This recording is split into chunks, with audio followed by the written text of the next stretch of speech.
ডিসেম্বরে মিয়ানমার নির্বাচনে পর্যবেক্ষক দল পাঠাবে ভারত। সোমবারই তথ্য দিয়েছে মিয়ানমারের রাষ্ট্রায়ত্ত গণমাধ্যম।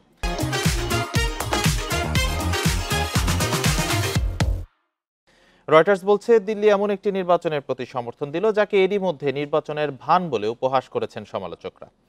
এর আগে রোববার চীনের তিয়ানজিনে এসসিও সম্মেলনের ফাঁকে ভারতের প্রধানমন্ত্রীর সঙ্গে বৈঠক করেন মিয়ানমারের সামরিক প্রধান।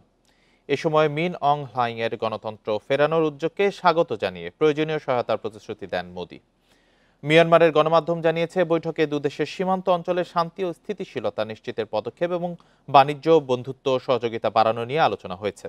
28শে ডিসেম্বর মিয়ানমারে সাধারণ নির্বাচনের প্রথম ধাপ আয়োজনের পরিকল্পনা করছে জান্তা সরকার।